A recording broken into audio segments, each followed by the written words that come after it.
British left this nation in 1947, we were not really a nation. We were in a terrible economic condition and illiteracy was 93%, I think, at least 90%. And our average life expectancy of an Indian was 28 years. Today it is 73 or 74 years. That's a phenomenal achievement for any nation. And above all, our population was 33 crores. Today it's inching towards 130 crores. So in 72 years, we've multiplied our population 4 times, not necessarily by excessive reproduction, it's simply because life expectancy has gone up, which is a very wonderful achievement for a nation. So when we postpone death, we should have also postponed birth, which we were little slow on doing. But right now, we are who we are, we have the population that we have, and because of this life expectancy improving, we have demographic advantage of having a young population. But a young population is a lot of nuisance if they're unfocused, unskilled, uncommitted to anything. They're a big nuisance. But if you have a young population which is inspired, focused and competent, then we can be a miracle. So essentially, we did not understand or we did not focus on understanding that nation is people. Nation is not dams, nation is not bridges, nation is not this and that. Nation is people. Without having high-quality people, there is no high-quality nation. So, our focus has been little bit off, but I cannot complain on that because for the conditions in which we were, from 90% illiteracy, today we've brought it down probably to 10–15%. I think almost every child in the country, including villages, is going to school, male and female children are going to school, which is all phenomenal. You can always talk about and compare to some other country and comment about it. But I think what India has done is really good. Our only problem has been we also, as we bred population, we also bred corruption, which has been a cancer eating our nation from within, that we have come to a place we can't trust each other anymore. We cannot just talk to each other as men. When I say men, when a man says something to another man, it must be a word of trust, otherwise how do you operate? Every day I have to espionage on you to find out what you're doing behind my back is a very hard way to live. Unfortunately, we have come to that place where we are pushing the population to that place where nobody can trust anyone, everybody has to be investigated. If you are straight, you are a big question mark. What is wrong with you? If you don't do anything wrong, there must be something seriously wrong with you. This kind… corruption, not just at the government level, it's just entered everything. It's just entered every aspect of life. That is easier spoken about because fixing that is not a simple thing, it needs a whole inspiration in the nation. Right now, in many ways, probably in the last 72 years, except for the probably, let's say, post-independence, first few years, it was an inspired population, but that inspiration we did not convert it into effective action. It kind of went waste. At that time, when people were willing to die for this country, we should have converted that. We did not convert that. Still in this country, most people do not know what is India, okay? They don't even identify with the nation. Still their caste, religion, creed, ethnicity is still very dominant, simply because the nation is just an idea, we must understand this. It's an idea that all of us subscribe to and work for. Only if all of us subscribe for it and all of us work for it, it becomes a great idea. Otherwise, it's a disastrous idea. Right now, we are neither here nor there, we are still kind of struggling. Now I would say probably the idea of a nation, the sense of nationhood is a little stronger now in the last few years than what it was. Right now, people have some pride of being Indian. Indians are being better respected wherever they go in the world. For variety of reasons, one important thing is the economic development and of course the infrastructure in the country. You land in India today, Indian airports are better than most US airports. It is actually way better. You land in Delhi, Mumbai, anywhere, these airports are way better than what most US cities have. So because of that, our image has gone up, now people are looking at India in a different way. This is something that we fail to understand, that we have lots of principles and ideologies, but we have no sense.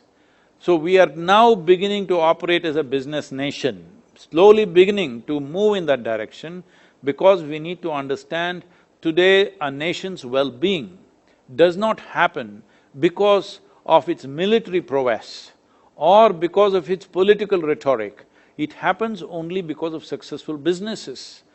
This understanding, it took a long time to come. It took over 50 years for us to understand. Only since mid-90s, we sort of understood without businesses being successful, there is no successful nation. But for these 25 years, I think we've come a long way. How India was 25 years ago, how it is now, it is a phenomenal difference. We still have many things to fix, there's no question about.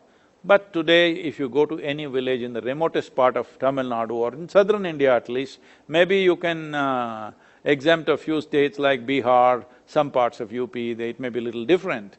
But in southern India, if you come, you go to the remotest village, every girl in the village is going to school, properly dressed up according to her own standards, but properly dressed up, clean, walking with great pride to the school, which is the future. In another 15 years, all these kids will be something else, you know.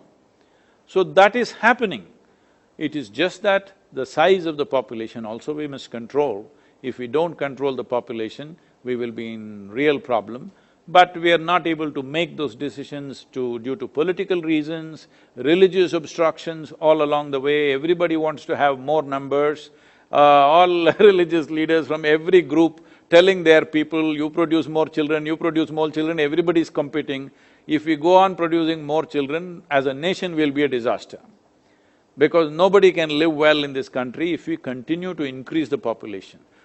See, the United Nations has made a estimate that by 2050, we could be 9.7 billion people, nearly 10 billion people. 10 billion people on this planet, believe me, nobody can live well. Nobody can live well in this world.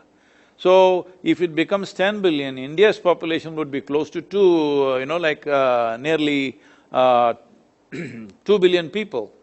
2 billion people in this country, nobody in this country can live well. Simply it's not possible. So, instead of making predictions as if you're astrologers, why is it that the world and the leadership in the world has a plan? We must have a plan. By 2050, we'll be 4 billion people.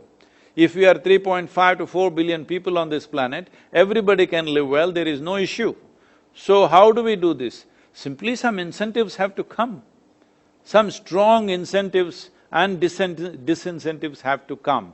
Without this, we cannot provide things like that. See, right now in this country, if you want to provide a decent home for 1.4 billion people, just imagine the amount of area that's going to be built up in this country.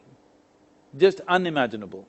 Most people, more than 50% of the people are living in shacks in this country. You may call it a village, but it's just a shack, all right? It's like a slum. Because of that, you are managing.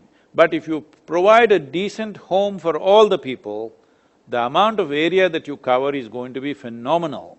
So it's important that we also strive, as we develop the nation, we also understand that how much population, human population, can this land manage is an estimate. All these studies are there in the world. This is not some, this is not some rocket science. This is simple arithmetic that we need to manage. But for this we must go beyond all kinds of emotions that we have created in the form of religion, philosophies, ideologies. We must keep it aside and learn to handle this nation in a sensible manner, which today I think the leadership is trying to do, but it is such a diverse country. Diverse not just in culture. If we just culturally diverse, that would make us rich. But here, everybody thinks, for every 5 people there are 8 opinions, and they want to manifest all their 8 opinions, the 5 people. So it's one big chaos unless there is very strong incentives and disincentives, you cannot really fix certain aspects of social behavior, because being a democracy, we can't forcefully do things as they do in some other country, but here only with incentives and certain way of discouraging people, population, how you build your homes, how you live, how much you use, all these things must have incentives. If I'm living with a very small footprint, I must have incentives. Then I will see how to be ecologically sensible, how to manage things, how to make sure everything is available for me, all this. Above all, when we talk about healthcare, everybody is thinking America kind of healthcare. That is never going to work for us. They have a $3 trillion, $3.2 trillion healthcare bill for 350 million people. If you go by those standards, you need a $12 trillion healthcare package for India. When is that going to happen? Our economy itself was 2.7 or 2.8 trillion. Probably it will shrink substantially right now with this lockdown and everything. So that form of healthcare we must give up. This is why the yogic practices and Ayurveda and other simple home remedies we are trying to bring to everybody. Simply daily if you invest 30 minutes upon your life, you will see, most probably you will never see a doctor in a very long time. I mean, just to just to manifest this I'm saying, last 39 years I've been active in public life. Almost every day, 7 days of the week, I have events going. In these 39 years, I have not cancelled a single event because I am not well. And I'm traveling extensively every day, I'm in a new country, in a different place, in a different place. So this is not about being superhuman or something. This is about understanding that being human itself is super. If we do not explore that nature within us, that every human being has, and we just get caught up in our own belief systems, our own ideologies and philosophies, then even your education will turn against us.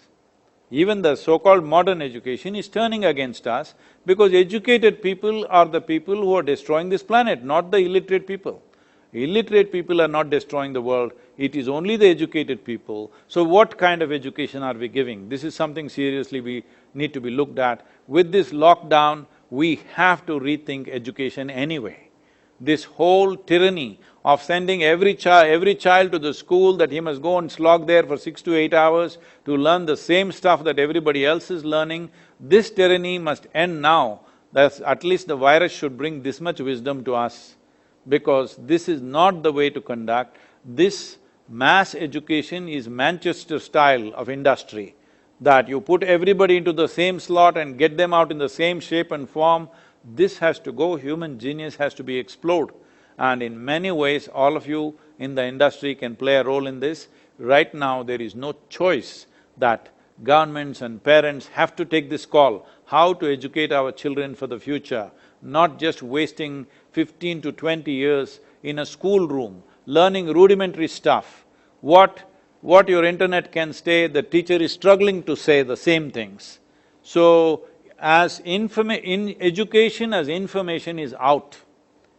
Education as innovation, education as inspiration, education as insight is what is meaningful now. Education as information is out, because information is available everywhere.